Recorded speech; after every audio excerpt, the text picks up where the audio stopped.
బర్రెని మా జమాన్ వచ్చిన పిండి పోయమని 4 రూపాయలకి రేటు ఆ జమాన్ వచ్చినాక కూర్చోబెట్టి పిండి అట్టనే పోసేది మా అత్తయ్య అట్లా.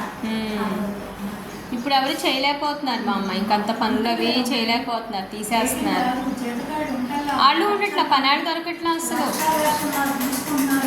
ముందే 6 నెలలు వచ్చాక 6 నెలల నుంచి 4 రోజులకు ఒకనాడు, వారానికి ఒక రోజులు, 5 రోజులు కాకుండా గుమ్మాలు కొట్టడం కథం. నాదాలే అటే పోతున్నాయి. ఎందుకు ఇవన్నీ తెప్పలు పడి పరుగులు పెట్టి ఇవన్నీ ఎత్తేసుకున్నారమ్మా అందరూ. కాకపోతే ముందే వరకే ముందు తీసుకునేవాడు కదా, సంవత్సరం అయినాక 6 నెలలు అయినాక ఏదైనా ఇబ్బంది వస్తే తీసుకునేవాడు. ఇప్పుడు అట్టగా జీతం ఎక్కగానే తీసుకోవడం. అవును. ఇక్కడ ఆంటీ ఉన్నారు, గేదెలు చేస్తా, ఆంటీ కూడా అంతే, అబ్బాయి తాగుతున్నాడు వెళ్ళిపోతున్నాడు, అమ్మ పని చేయట్లేదు అసలు ఇబ్బంది అయిపోతుంది అని అంటూ ఉంటారు. ఆంటీ కూడా ముందు దగ్గర ఆంటీని. అప్పుడేమో మా ఇళ్ళకాడ అన్నాలు పెట్టాము మేము చేతగాడకి ఇచ్చేవాడు. ఇక్కడ మన ఇంటికాడ అన్నం తిని సగం చేతం ఉండేది అనమాట. వాళ్ళకి అన్నం 2 పూటలు ఇక్కడే తినేవాడు అనమాట.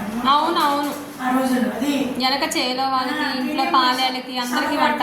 వెళ్ళిపోయి పొద్దున్నే లేచి 5 గంటలకు వచ్చేవాడు అనమాట. అవును. ఇప్పుడేంది అన్నం తినలేదు, వాళ్ళ ఇళ్ళకాడ అన్నము 1,50,000 1,00,000 కట్ట.